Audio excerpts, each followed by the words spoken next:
So I want to solve the problem of, I guess, climate change. Solve that one. Let's do an easy one, shall we? Boom. Because, look, I know there's still some discussion. For some reason, people think there's a debate to be had about whether climate change is real or not. And it's really annoying because those of us who think it is point to an increased frequency of extreme weather events. And those people who think it's not point at the individual weather events and go, well, it's just weather. We've always had weather. And there's no end of that. That debate can go on forever and it will never end. Eventually, the only way it will end is when some news network crosses over to a pundit to have their say on local flooding, and it goes like this.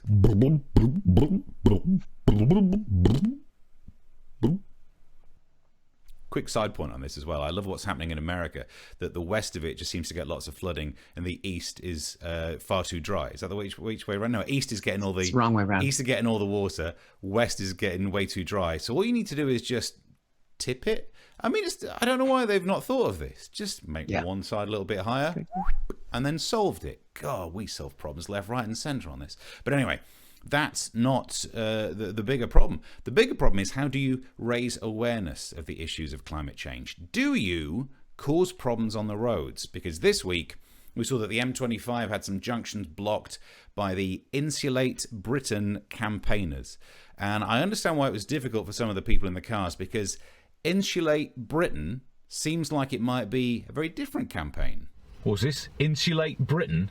What, as in protect it and stop things getting in?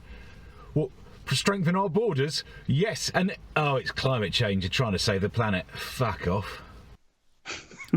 So I can understand why people were upset. Look, I started off, my opinion on this was, if you're on the M25, you've already had a bad enough day. So do you need this as well? But then I started to look at some of the details of what the protest was. There was some clips that were filmed and put on a website. We've got a few of them here. Let's go through what happened. You can see the start of the protest, a whistle, and it just looks like a protest that could be fixed by one lollipop lady. Do you know what I mean? If she just turned up and just moved them on, that'd be it, over and done with. It doesn't look like the most threatening. I mean, that whistle was not at all scary. And then this happened. Get ready for the most British thing at a protest. Not down with capitalism, not end poverty. Oh, so sorry to hold you up. Sorry to hold you up. I do apologise. So sorry about this. But what were the driver's response? This is pretty sweet. Watch out for the guy at the back. Now we're being held up and just go around. Whee! A bit of petrol going up there.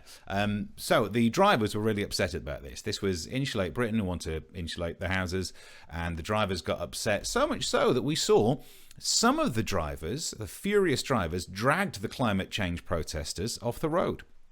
I haven't seen a news story about someone being pulled off by the side of the road since the Gillian Tailforth scandal. Now, that reference is so old. This afternoon I thought, I'll look up to see how old that reference is, to see what kind of cutting-edge topical comedy we're bringing to the internet. And that was in 1994, where EastEnders actress Gillian Tailforth was involved in that court case where they claimed she performed a sex act on a slip road just off the A1. I didn't remember that apparently it was an attack of acute appendicitis, and she was massaging his abdomen. The police officer thought she was performing fellatio. Either way, it'd take his mind off the pancreatitis. Just let him carry on. What's wrong with people? So anyway, moving away from the dated references. What are the goals of Insulate Britain? Let's have a look. According to their website, they want the government to promise to fully fund and take responsibility for the insulation of social housing. Yeah, sounds pretty cool. Not quite sure why I'd need to be held up in traffic because, yeah, I'm on board. I agree. It seems such a stretch. Like when Extinction Rebellion are doing it, demanding that it's called a crisis or a catastrophe. It's a C word. I know they're after that.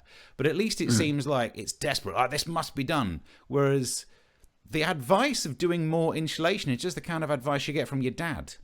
It seems like wholesome advice, and yet somehow it's linked with civil disobedience. I'm not quite sure why those two things are linked up. And to find out more, I'm joined now by a protester. Hello. Hello, Steve.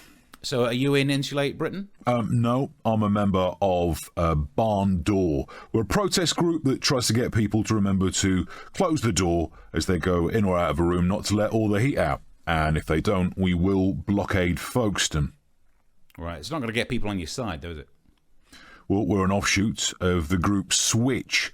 Now they're campaigning to get people to turn the lights off when they're no longer in a room, so they don't use extra electricity. And if people don't do that, they will burn down all the zoos. Well, that's just going to cause more carbon. It's not going to get people this is what inside. we're doing. We're all linked to the main group, Climate 180.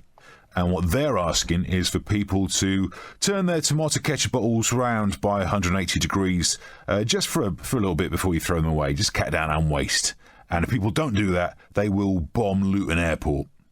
That's not going to get people... Oh, Luton. No, that will get people on your side. All right, yeah, cheers for that. So, the protesters, did they help solve climate change? Maybe.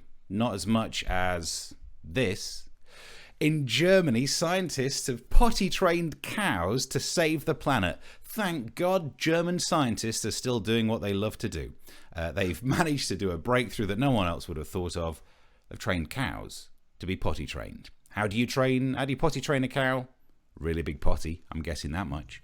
But it turns out it's not that difficult. In fact, they're better at it than young humans, which is kind of terrifying, and I feel a bit crappy about being a human. But also the idea that in the future, humans and cows can use toilets means like the chemical loos at Glastonbury are just going to be an absolute state. You queue up for a while, the plastic door opens and it comes out. Oh, God, I think I'll give that 15 minutes. Truth, what's he been eating? But it's really good that we can have potty-trained cattle. The problem is if they just like dump everywhere and wee everywhere, it causes chemicals, and ammonia is one of them, ammonia. And if you can train them to do it in one area, there's less waste. Brilliant. Well, let's find out more. And to do that, I'm joined by a cow. Hello. Yeah, hello, Steve. So you're potty trained? Yeah, I did the potty training, which was difficult at first. I wasn't aiming my feces down towards the potty. I was spraying it upwards onto myself. Oh, and did you get told off for that? No, if anything, I received the pat on the back. Well done. Thank you. Well done. Thank you. Excellent. Yeah. Excellent. It's the pun we needed. The pun we all needed. Thank you for watching this from Comic Solving Problems. And if you feel like it, go ahead and like the video. Or subscribe. Commitment.